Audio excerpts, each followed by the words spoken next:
Estou tratando no livro que nós iremos iniciar, no livro de Romanos, capítulo 12. É um livro muito forte, muito bom, e eu acredito que nós seremos muito edificados. Eu queria pedir para os irmãos que estão lá atrás, já estão vindo, né? Vim mais para cá, para nós ficarmos um pouquinho mais juntos. Então, abre tua Bíblia, Romanos, capítulo 12.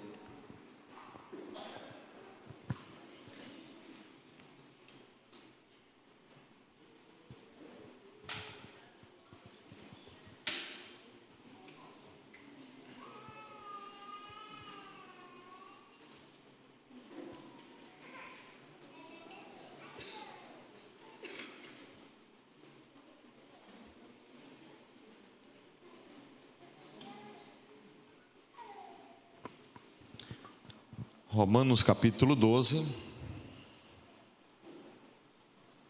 nós iremos provavelmente utilizar umas 4 semanas para tratarmos esse capítulo.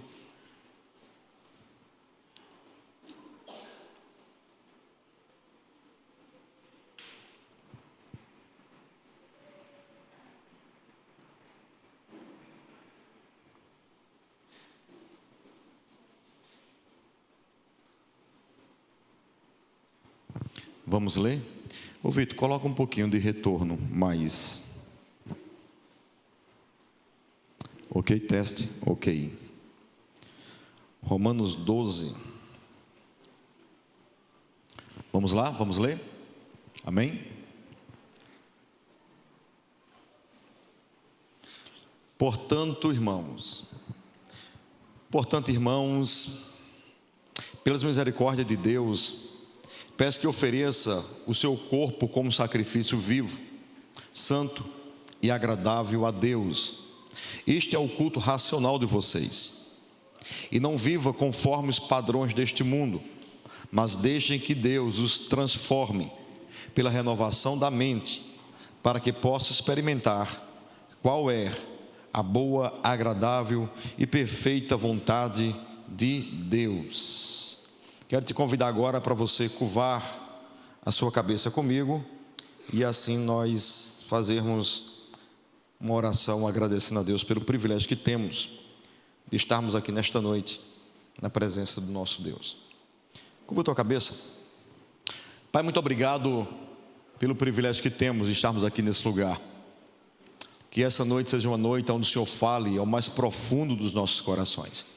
Queremos ser orientados, queremos ser edificados através da Tua palavra, que é viva e mais eficaz do que uma espada de 2 gumes.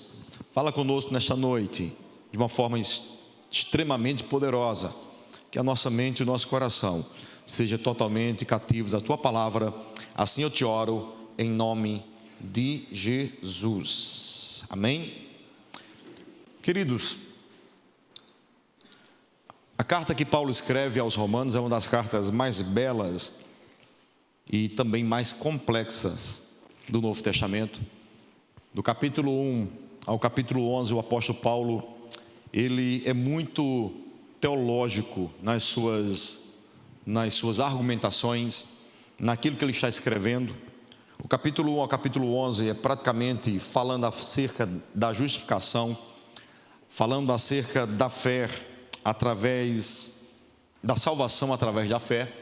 Mas quando chega no capítulo de número 12, o apóstolo Paulo, ele deixa de ser um tanto quanto mais teológico, ele começa a ser um tanto quanto mais prático.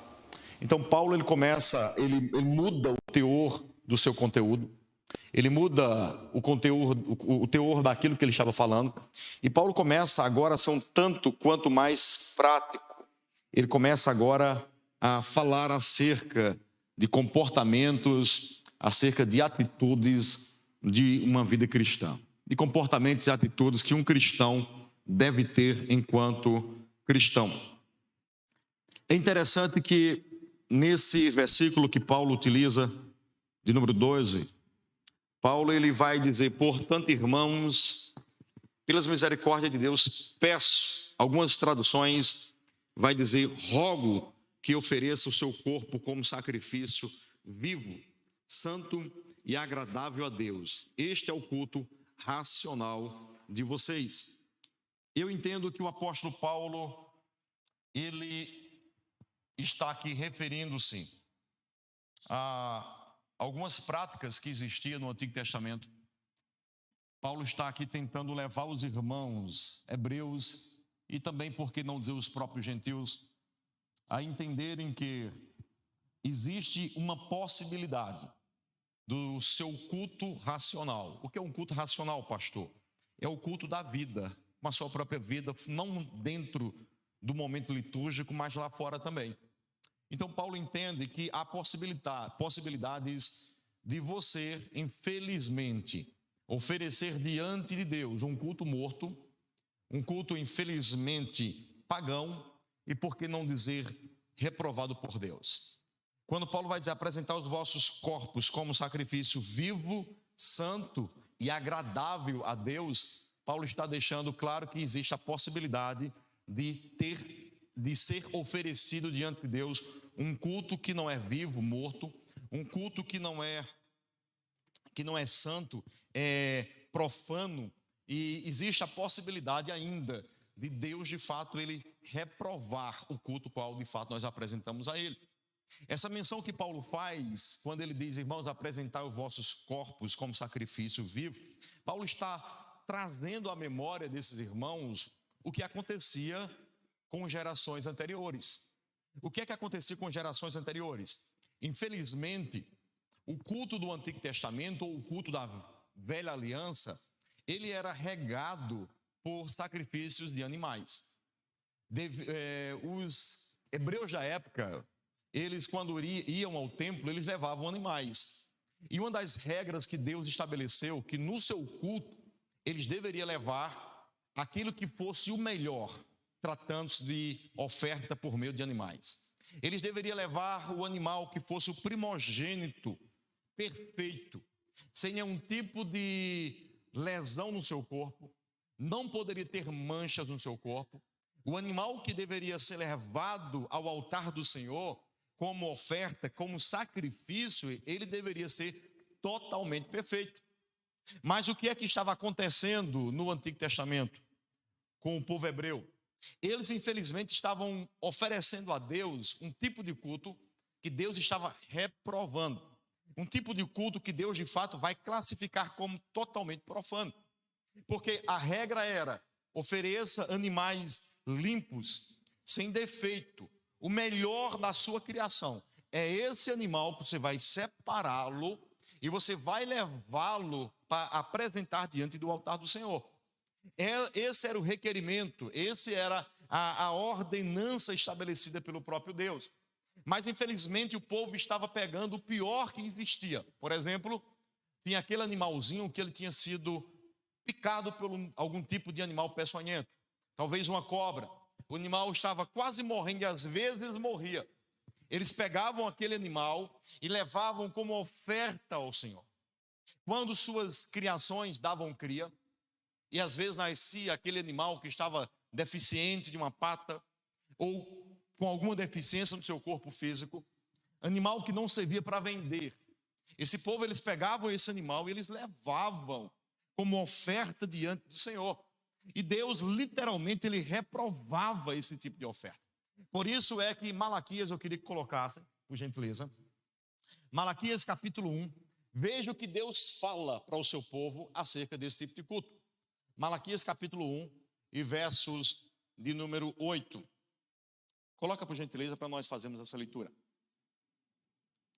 O Senhor diz, na hora de trazerem animais cegos para sacrificar, vocês não veem mal algum.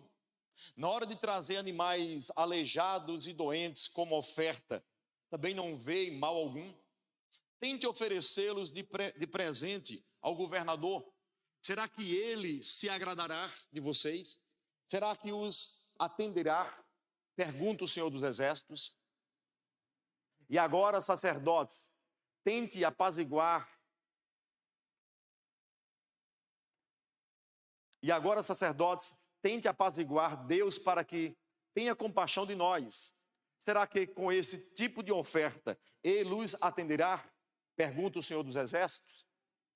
Ah, se um de vocês fechasse as portas do templo, assim ao menos não acenderia o fogo do meu altar. Inutilmente, não tenho prazer em vocês, diz o Senhor dos Exércitos, e não aceitarei as suas ofertas. Infelizmente, esse era o tipo de culto que estava sendo apresentado a Deus.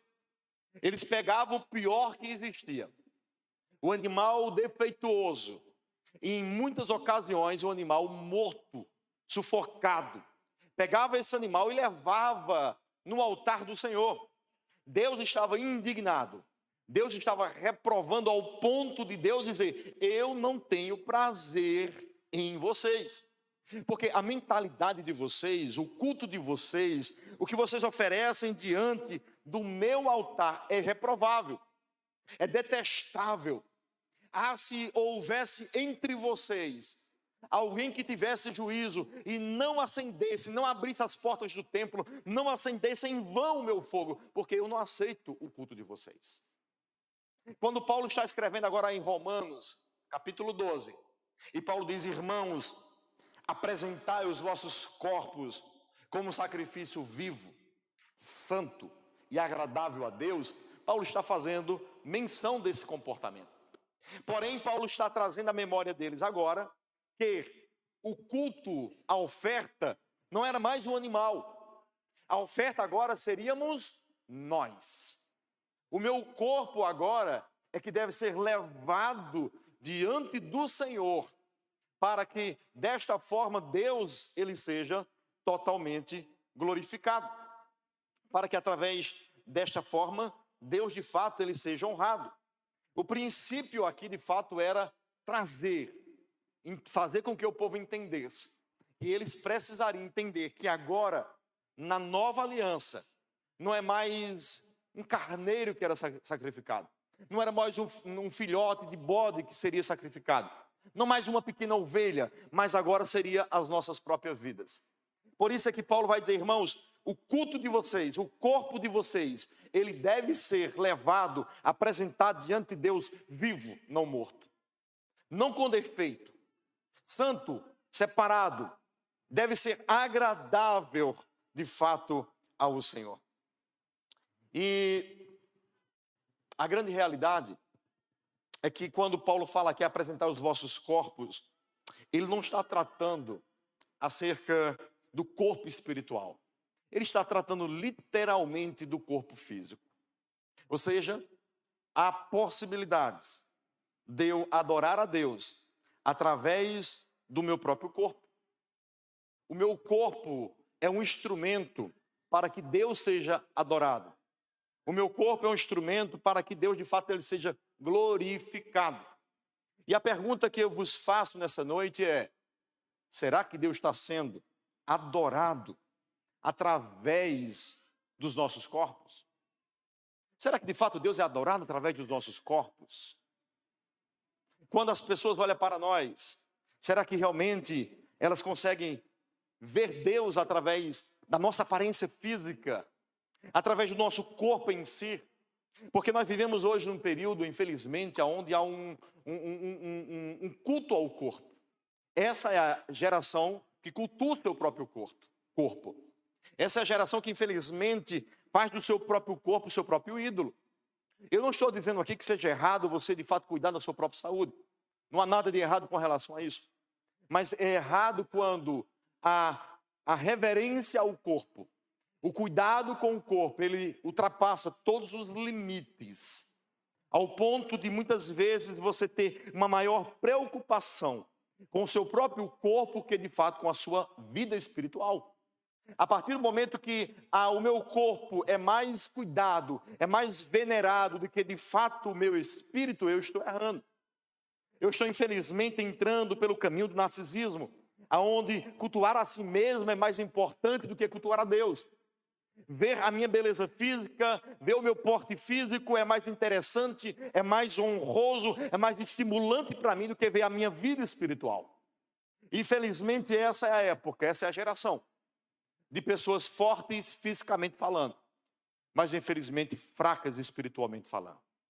Essa é a geração de pessoas que carregam e têm muita disponibilidade para fazer os seus músculos crescerem. Mas, infelizmente, existe pouca disponibilidade para fazer a sua alma, de fato, crescer diante do Senhor. Repito, não há problema em cuidarmos do corpo. Mas quando a regra inverte, quando o meu corpo é mais importante do que a minha vida espiritual, eu preciso, de fato, entender que alguma coisa aí está errada. Essa é a época que, infelizmente, as pessoas fazem uma veneração ao seu próprio corpo, à sua própria imagem, ao ponto de, desta forma, Deus não ser glorificado, ao ponto de dessa forma, Deus não ser honrado através da estrutura física a qual, de fato, Deus nos deu. Então, a pergunta que eu repito é essa: Deus está sendo glorificado através do nosso próprio corpo? O nosso corpo, ele tem servido como meio de louvor a Deus. Na nossa vida diária lá fora, as pessoas que olham para nós, de fato, elas conseguem glorificar a Deus através da nossa vida. E aqui eu quero ser agora um pouco tanto intransigente. E quero lhe fazer a seguinte pergunta: as tuas redes sociais, através do teu corpo, ela glorifica a Deus? As postagens que você faz de si mesmo, elas glorificam a Deus? Pastor, como é que eu sei se glorifica ou não? É muito fácil. Vai na tua rede social e verifica os comentários que é colocado embaixo da tua foto. Uma das coisas que me deixa, infelizmente, pasmo, passado, extasiado, é quando eu vejo determinadas mulheres e homens colocam determinadas fotos, e as postagens e os comentários que estão lá são comentários que, infelizmente, não glorificam a Deus. São comentários, infelizmente, indecentes, irreverentes, mas a pessoa deixa lá, não apaga e diz mais o seguinte: eu não tenho culpa disso, pastor. É verdade, você não tem culpa. Mas sabe por que você não apaga? Porque, infelizmente, o nosso velho homem, a nossa natureza, ela é pecaminosa. E esses comentários, eles agradam o nosso ego. Esses comentários, eles satisfazem a nossa velha natureza pecaminosa. Então, é muito fácil saber. É muito fácil você ir numa rede social sua e você verificar: as minhas postagens glorificam a Deus, sim ou não? Se tuas postagens estão lá dizendo bendito seja o nome do Senhor, Deus seja louvado, como eu vejo Deus na tua vida quando eu vejo tua foto, meu irmão, Deus está sendo glorificado. Agora, se os comentários não são esses, você precisa rever seus conceitos. E eu fico pasmo porque, infelizmente, não é só as pessoas do mundo. Infelizmente, a rede social de muito crente que faz vergonha você dizer que ele faz parte da sua igreja. Faz vergonha você dizer que tal menina faz parte da nossa igreja. Por quê? Porque, infelizmente, a rede social não tem nada de Deus. As imagens que são colocadas lá são profanas, são obscuras, são, infelizmente, imoral. Mas nós nos sentimos bem, porque, afinal de contas, a curtida envaidece o nosso ego. O comentário, como você é linda, como você é lindo, envaidece o nosso ego. E a gente gosta dessas coisas que envaidece o nosso ego, que enche a nossa carne desses elogios. Mas Paulo está dizendo que o nosso corpo deve ser, de fato, um culto ao Senhor. Eu tenho que entender que quando o meu corpo não glorifica a Deus, eu estou me comparando a essas pessoas que nós lemos em Malaquias.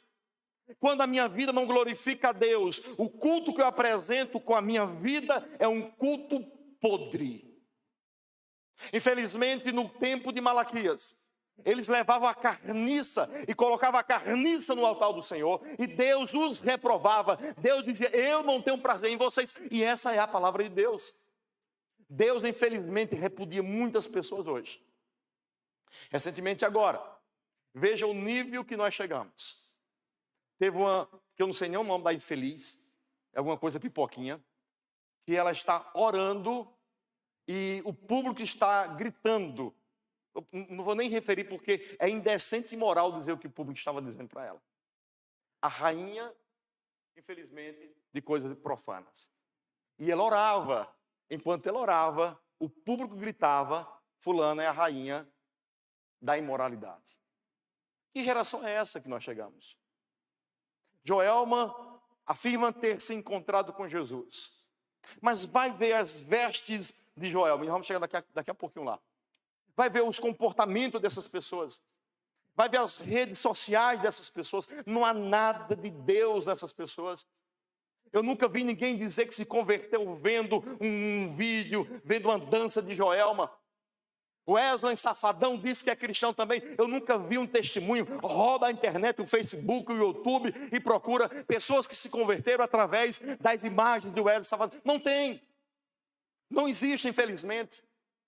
Mas nós temos que entender que quando, infelizmente, nós postamos coisas, as pessoas vão glorificar a Deus ou não. E ninguém melhor do que você. Eu não estou aqui para dizer que a tua rede social não glorifica a Deus, não. É você quem tem que ter esse senso. É você quem tem que ter esse entendimento. É você quem tem que ir lá verificar as tuas postagens, verificar quem você é. Porque Paulo vai dizer aos Efésios, no capítulo de número 1, que agora nós somos uma nova criatura, que nós não somos mais filhos da natureza. O Espírito que agora habita nos filhos da desobediência não habita mais em nós. Quem habita em nós é o Espírito Santo de Deus. Cara, Espírito Santo de Deus. E Deus é santo. Então, o teu corpo, a nossa vida tem glorificado a Deus. As tuas redes sociais glorificam a Deus. Eu vou te perguntar mais. As nossas vestes glorificam a Deus. Eu não refiro-me apenas às mulheres aqui, aos homens também. As nossas vestes, a maneira como nós nos vestimos, glorifica a Deus. Deus é cultuado através do meu vestir, do meu andar, da roupa que eu coloco sobre mim. Porque infelizmente, irmãos, existe no século qual vivemos, infelizmente, meninas, mulheres casadas, muitas vezes, homens que vêm para a igreja, vêm para o lugar do culto, com roupas tão indecentes, tão imoral, tão depravada, que infelizmente faz vergonha você ficar diante da pessoa. Um dia desse, o irmão chegou para mim e disse: pastor, uma menina foi com uma roupa tão curta para o culto, e eu sentei por trás dela. Isso o casal me contando. E o capeta fez com que alguma coisa caísse no chão. E a moça vai estar aqui, aí nas cadeiras aí, viu? E ela vai pegar aqui, dessa forma aqui, com a sainha que tinha um palmo. Na hora a esposa disse: meu filho, vamos lá para trás? Se não quiser ir embora, se quiser a gente vai embora. Porque o lugar que deveria ser o lugar de culto tornou-se um lugar profano. Um lugar que, infelizmente, o camarada vem para cultuar a Deus e se depara com uma mulher nua dentro do culto. Irmãos, infelizmente, nós perdemos o sentido do que é certo e errado. Infelizmente, nós estamos vivendo um período onde a inversão de valores dominou a mente e a igreja, infelizmente. Pastor não deveria tratar acerca de roupa de ninguém. Eu não estou dizendo aqui qual é o tipo de roupa, se é calça, se é saia. Isso não é competência minha. Eu aprendi que existe dois tipos de roupa, decente e a indecente. Existe a calça decente e a calça indecente. Existe a saia decente e a saia indecente. A mulher que tem que se olhar no espelho e saber aquilo que é decente. A mulher que tem que se olhar no espelho e saber, cara, quem habita em mim é o Espírito Santo de Deus. As pessoas têm que olhar para mim e ver Deus em mim. E qual é o tipo de roupa que eu estou representando Deus na minha vida. O mesmo cabe hoje aos homens também. Roupas sensuais, que infelizmente desperta a atração de uma mulher, de um próprio homem, porque o que nós mais temos hoje é pessoas com problema na sua sexualidade. Conversando com um determinado irmão, ele dizendo que foi para um trabalho evangelístico, e quando chegou no trabalho evangelístico, ele se deparou com um rapaz, e o problema dele na área sexual, ele se deparou com um rapaz que estava com uma determinada roupa que tirou a paz dele. Disse: meu irmão, eu vou procurar remédio para os meus problemas, meus pecados. Quando chego lá, no ambiente que deveria todo mundo estar ali bem vestido, eu sou agora levado à tentação por conta de uma vestimenta que estava ali. Então, irmãos, isso é muito sério. Mas nós precisamos entender quem somos. A ordem de Deus é, irmãos, apresentai-vos. Paulo vai dizer: eu rogo a vocês. Esse texto aí, quando Paulo diz: portanto, irmãos, peço pelas misericórdias de Deus que ofereça, eu rogo, a potencialidade do verbo traz a ideia de uma vez por toda, eu peço a vocês. Definitivamente eu peço, eu rogo, eu imploro a vocês. Que vocês apresentem os vossos corpos como santo e agradável a Deus. Que cultura era essa, pastor? Quem era esse povo a quem Paulo está escrevendo? O povo mais depravado que eu já conheci, os romanos. Os romanos, infelizmente, eram um povo totalmente depravado. A imoralidade era algo comum entre os romanos. Na realidade, o povo do mundo antigo não é diferente da geração atual. Nós vamos ver, por exemplo, em Corinto. Corinto existia um templo a uma deusa por nome de Afrodite. E nesse templo as pessoas se reuniam lá para cometerem todo tipo de torpeza sexual, homem com homem, mulher com mulher e por aí vai. Quando chega no contexto da Roma, meu amigo, Roma era conhecida como o lugar do prazer. Calígula tinha um caso amoroso com a sua própria irmã. A maioria dos imperadores romanos, eles tinham amantes do próprio sexo. Então, era uma geração que não se preocupava com valores, com princípios. Era uma geração que se preocupava com o prazer. A máxima era o seguinte: se me dá prazer, então está bem. Se eu estou feliz, é isso que vale. E essa filosofia satânica, diabólica, ela não morreu, ela ultrapassou os séculos. Infelizmente hoje entrou dentro das igrejas e sentou-se nas primeiras cadeiras. Há infelizmente muitas pessoas, irmãos, e eu, enquanto pastor, eu acho terrível eu ter que chamar uma pessoa para dizer: meu irmão, tua roupa não está legal. Moça, tua roupa não está legal. Não é confortante, não é legal. Não deveria ser competência de um pastor. O marido é quem deveria chegar para a esposa e dizer: minha filha, essa roupa aí não compete a você.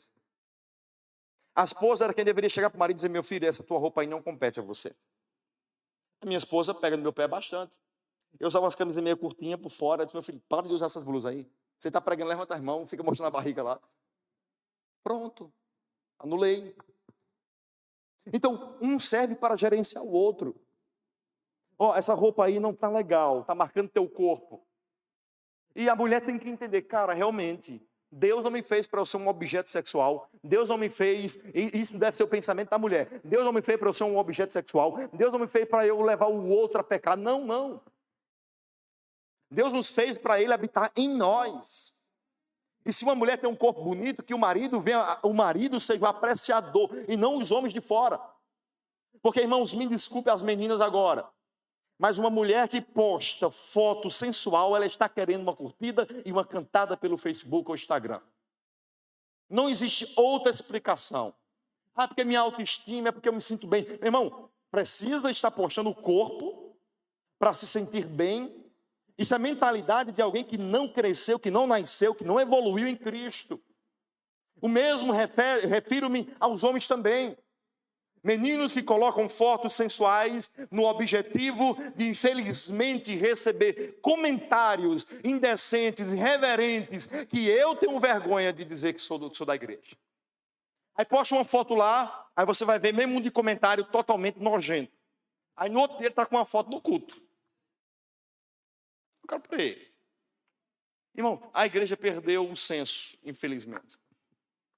Nós perdemos o senso do que é certo e errado. Por isso é que a palavra de Deus, de fato, ela deve nos lavar.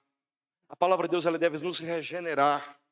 E esse é o propósito de Paulo. Quando Paulo está escrevendo para essa carta aqui, Paulo está tratando para uma igreja nova convertida, uma igreja cheia de perturbações, uma igreja cheia de erros, uma igreja de pessoas imorais, indecentes, que vivia ainda como crente, mas com práticas do velho tempo, do velho homem, da velha natureza. E Paulo está dizendo: irmãos, eu peço, eu rogo, pela uma vez por toda, que vocês entendam que o corpo de vocês não é para depravação, não é para imoralidade, mas é para que Deus seja glorificado, é para que Deus seja honrado através do corpo de vocês.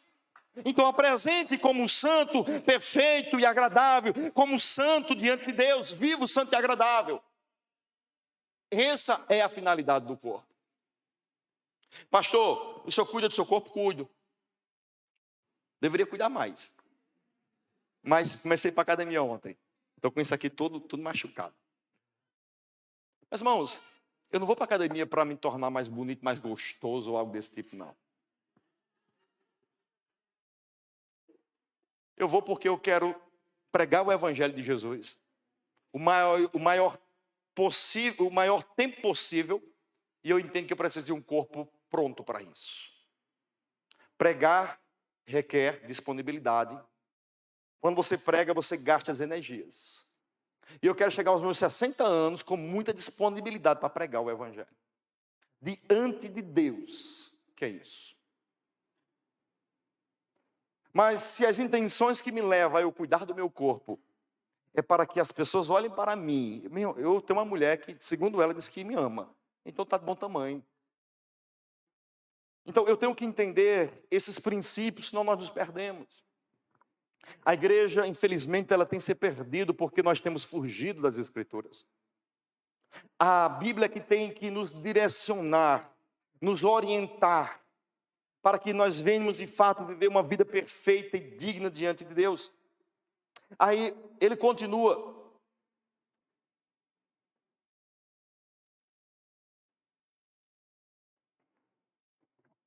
Ele continua, verso 2. Coloca. E não se amoldem ao padrão deste mundo, mas transforme-se pela renovação da sua mente, para que seja capaz de experimentar e comprovar a boa, agradável e perfeita vontade de Deus. Não se amoldem. Na versão que eu estou lendo vai dizer, e não viva conforme os padrões deste mundo. Queridos, repito, Paulo está escrevendo para uma geração imoral, depravada, onde a máxima dos romanos era o prazer estar acima de tudo. No Império Romano, nos palácios, existiam estátuas das genitais masculinas e femininas. Eles se prostravam diante dessas genitais. Era um povo sem escrúpulos, sem nenhum tipo de senso. Tinha perdido por completo. Só que a palavra de Deus, ela vem na contramão dessa cultura satânica, diabólica. Ela vem na contramão disso, de fato lavando, de fato tirando toda lama, toda sujeira. E Paulo diz, irmãos, não vos amoldeis. Sabe o que é amoldar? Não se encaixe dentro da forma deste mundo. Não queira estar dentro de um padrão o qual Deus não criou para você estar. O padrão romano era imoral e indecente. O padrão do mundo qual vivemos hoje é imoral e indecente. E o verbo aqui, e a voz, ela está no tempo imperativo, ativo, é para hoje, é para já. Não podemos, infelizmente, nos amoldar, nos conformar. Querer estar dentro da filosofia totalmente, infelizmente, satânica que domina hoje a nossa era. Uma das coisas mais absurdas que nós temos hoje, que eu nunca pensei na vida que poderíamos chegar a esse tempo, é ter uma discussão sobre o que é uma mulher. Já pensou? Discutir o que é uma mulher? Segundo Gênesis, vai dizer que Deus criou homem e mulher, macho e fêmea. A própria anatomia humana vai definir o que é homem com a mulher. A própria biologia vai definir o que é um homem com uma mulher. Mas a anatomia, a biologia, o que a Bíblia diz, não importa. Mulher é o que se sente. E hoje, crentes defendem essas ideologias e pensamentos. Não. Eu estava recentemente falando com uma pessoa. Não. Eu acredito que existe mulher trans. Como assim? Mas a biologia não é o que a biologia diz, não é o que a anatomia diz, não é o que a Bíblia diz, é o que o camarada sente, é o que ela sente. É muito mais do que isso. E o pior desse besterol todo é que crentes acabam defendendo essas ideias. Não importa o que a Bíblia diz, o que importa é o que a minha filosofia, o meu pensamento, o escritor que eu li defende. Infelizmente esse tipo de pensamento está dominando, entrando nas igrejas, e muitos cristãos estão defendendo essa porcaria. Cristãos que defendem que, de fato, uma criança com 9 anos de idade tem o direito, ela tem a capacidade, a razão de decidir se é homem ou se é mulher. E o pior disso tudo, porque eu agora falo com Paulo, quando escreveu aos Romanos, aos Coríntios, eu não me espanto em um mundo defender essa porcaria. Agora, eu me espanto em crentes, pessoas que dizem que nasceram de novo, defender tal pensamento.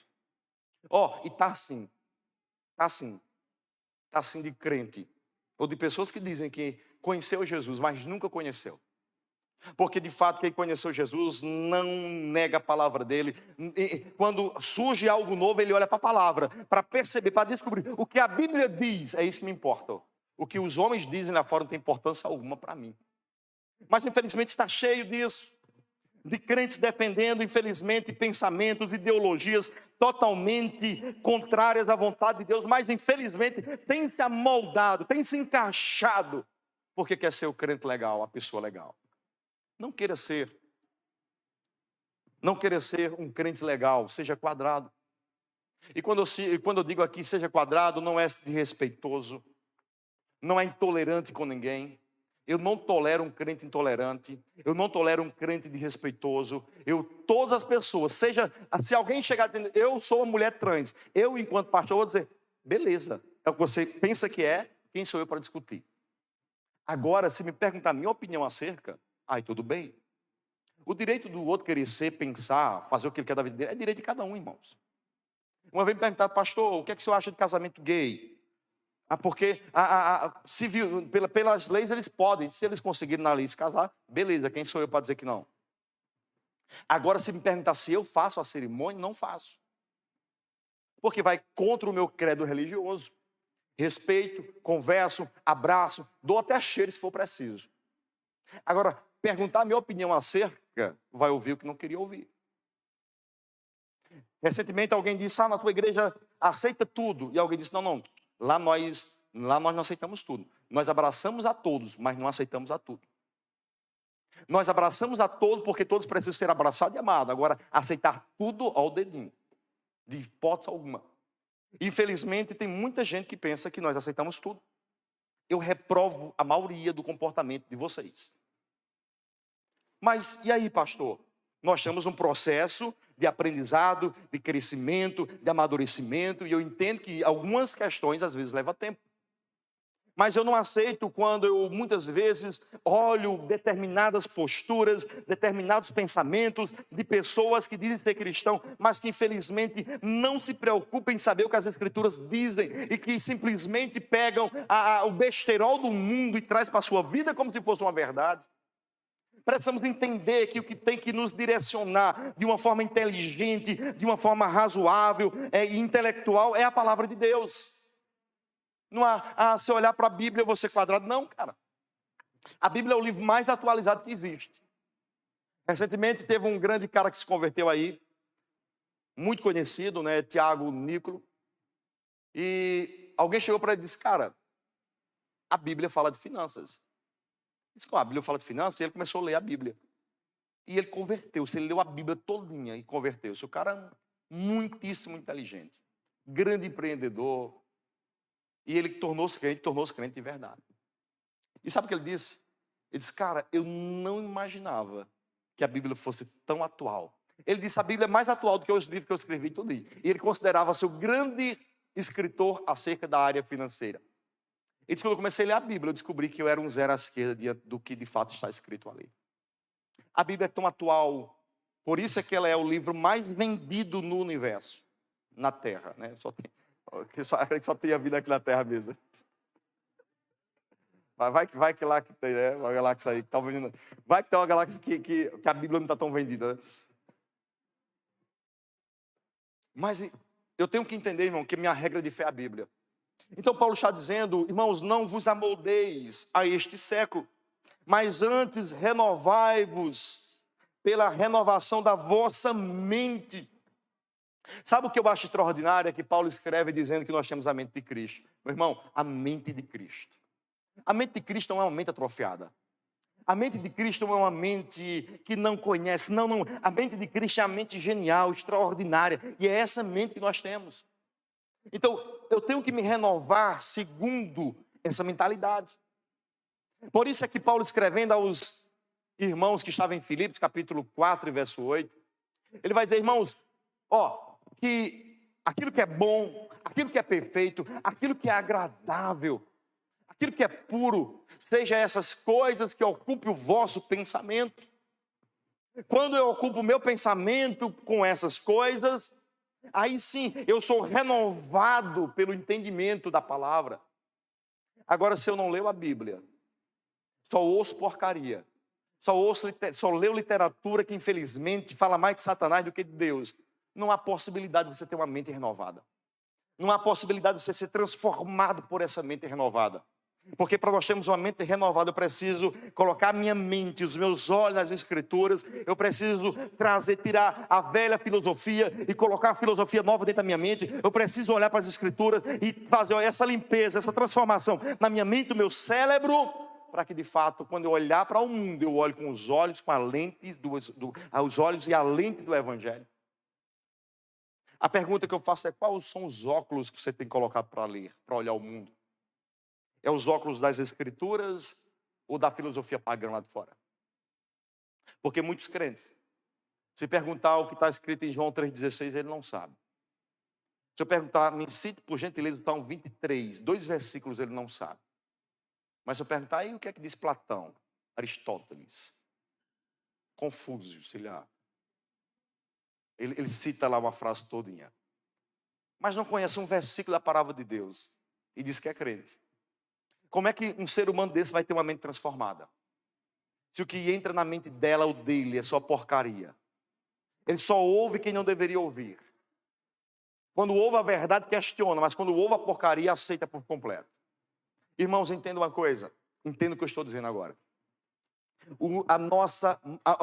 A igreja do Senhor, ela hoje sofre uma grande perseguição. Há um grande ataque maligno contra a igreja, mas não é no nosso corpo físico.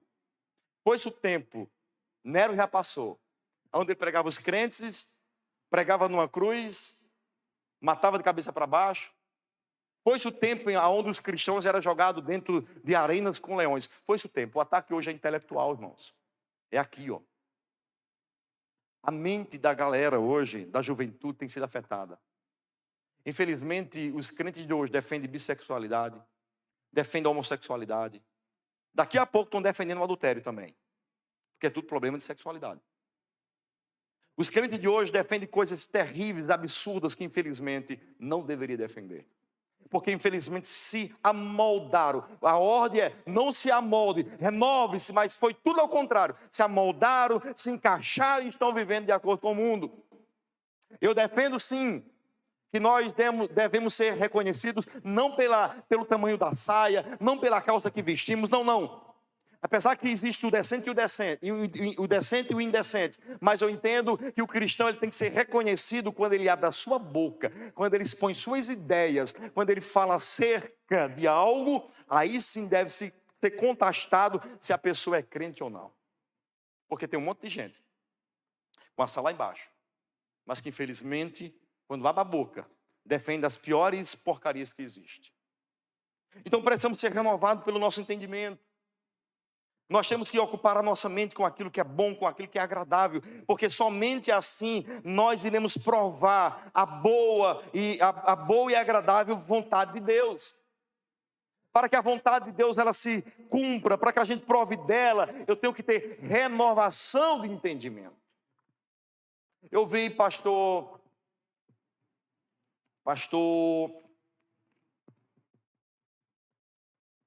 alguma coisa Vieira, lá da Desescopa, ele prega muito lá. Não é Victor, não é o outro que é Vieira também. Mas é parecido. Leandro Vieira. Leandro Vieira, ele estava falando uma coisa interessante. Ele disse: irmãos, quantos de vocês aqui, deixaria colocar a marca da besta em você? Levanta a mão aí, por favor. Vocês deixariam colocar? Não, né? Eu também não. Só que eu sempre fiquei me perguntando, peraí, se eu sei que tem uma marca da besta, como é que eu vou aceitar essa marca? E a Bíblia diz que muitos cristãos vão aceitar. Leandro Vieira trouxe uma explicação que eu achei extraordinária. Ele disse: irmãos, a marca da besta não é um chip, como muitos pensam. A marca da besta é uma ideologia que é colocada no meio da tua testa, do teu cérebro. E fez todo sentido. Isso é uma ideologia que é colocada no teu cérebro, na tua mente, entra dentro da tua mente e faz com que você negue a sua própria fé. E ele traz argumentações bíblicas para comprovar isso. Não é a teoria farjuda, não. Infelizmente, o ataque hoje ele é intelectual. A nossa luta hoje é intelectual. Ou a gente brinda a nossa mente, infelizmente, contra os ataques desse mundo perverso, ou infelizmente nós seremos levados pela maré, pela multidão, pela onda do momento, e vamos ser, a Maria vai com as outras. Porque infelizmente não damos a mínima para que as Escrituras nos ensinam. Porque infelizmente nós temos as nossas filosofias pagãs como se fosse mais verdadeira do que de fato o que as Escrituras ensinam. Eu digo sempre hoje, há uma grande crise, mas não é uma crise acerca de crenças em Deus. É uma grande crise acerca da veracidade das Escrituras. Muitas pessoas estão nas igrejas, mas não crer nas Escrituras como deveria crer. Não tem a palavra de Deus como única regra de fé. A grande realidade é que ele seleciona aquilo que eu quero acreditar. Isso me convém, o que não me convém eu não acredito. Essa é, infelizmente, um raio-x de muitos dentro da igreja de Cristo. Eu não me refiro apenas aqui a meia dúzia de pessoas, eu me refiro a uma multidão de pessoas que, infelizmente, estão frequentando as igrejas para ouvir aquilo que eles querem ouvir. E Deus tem falado muito forte ao meu coração. Se você está aqui no galpão para ouvir o que você precisa, o que você quer ouvir, você vai deixar de vir para o galpão. Porque eu vou trazer mensagem que vai te confrontar. Porque o meu objetivo é que você vá para o céu. O meu objetivo é que você, de fato, caminhe para com Cristo. Porque mensagens falsas são igual a anestésicos que estão aplicados na tua veia. Para você não sentir a dor. Mas ela existe lá dentro de você. Então, o meu objetivo é que, de fato, devemos ser balançados com essa sequência de mensagens. Para entendermos quem somos. De 2, 1. Ou você corre, ou você se converte de fato ao cristianismo. Jesus trouxe um sermão muito duro em João capítulo 6. E nesse sermão que ele trouxe, o povo foi embora. E ele olhou para os discípulos e disse, se vocês não vão com ele, e Pedro disse, para onde nós iremos? Se só tu tens as palavras de vida eterna. O meu objetivo, irmãos, não é ter igreja cheia.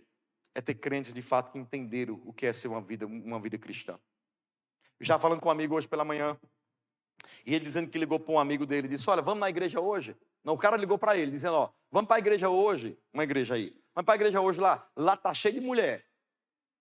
Mas o bicho me ligou para dizer, vamos para a igreja hoje. Ele disse, até me alegrei. Aí lá veio a segunda frase dele, lá está cheio de mulher. O cara vai para a igreja para ir atrás de mulher. Mas essa é a mentalidade de muitos cristãos. Ó, vamos para o culto hoje, cara. Pô, lá está lotado de mulher. Cara, mas lota. Mas sabe por que lota? Porque falta um pastor corajoso no púlpito para dizer de fato a verdade que o povo precisa ouvir. Se dissesse, esses que vão atrás de mulher não voltavam no próximo dia. No próximo culto. Porque de fato tem entendido.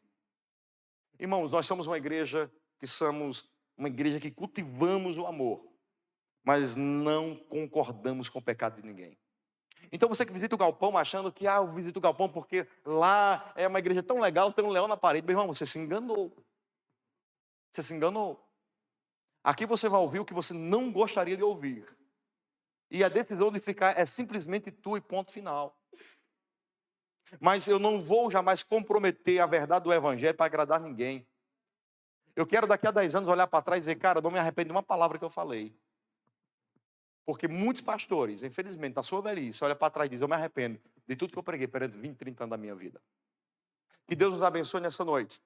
E que essa palavra, ela consiga entrar na nossa mente, no nosso coração, e nos levar, de fato, a entendermos quem somos. Deus não te chamou para você viver uma vida profana e mundana. Deus te chamou para que teu corpo, a tua mente, glorifique o nome do Senhor. Se coloque em pé e eu quero orar contigo nesse momento.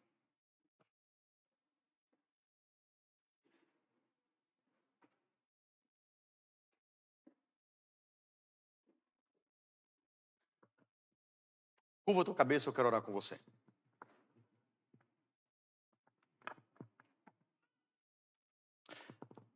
Pai, nesse momento nós queremos te pedir perdão pelos nossos pecados.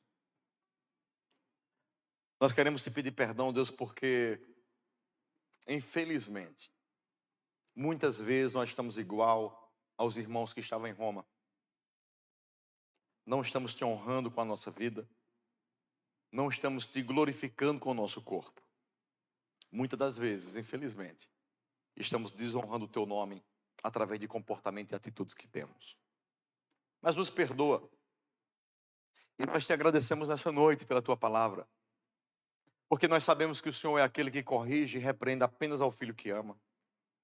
Sabemos, Deus, que a repreensão nem sempre é agradável, mas ela é necessária para o nosso crescimento. Ela é necessária para o nosso amadurecimento. Ela é necessária para o nosso desenvolvimento na carreira, no desenvolvimento com a vida cristã. Senhor, que nós não venhamos nos amoldar a este século perverso. Que nós não venhamos entrar dentro da caixa do mundo, da forma do mundo, do molde do mundo. Mas que nós venhamos entender que a tua palavra é quem irá nos moldar. Que a tua palavra é quem irá nos modificar. Queremos ser lavados e transformados por tua palavra. Pai, eu te oro nesta noite. Abençoa cada filho teu nesta noite. A cada filha tua nesse local. Senhor, que a tua palavra, ela às vezes é amarga, mas que ela de fato seja como mel na nossa boca. Que a gente de fato entenda que é necessário para nós nos tornarmos filhos, para que o mundo olhe para nós e enxergue Cristo em nós. Senhor, nos faz sermos uma cópia tua. Que o mundo olhe para os filhos teus e digam: eu quero ser igual àquela mulher. Eu quero ser igual àquele homem. Eu quero te conhecer através da vida daquela pessoa. Deus, que cada um que está aqui seja um canal para a tua glória, em nome de Jesus. Você pode aplaudir Deus aí? Amém? Aleluia.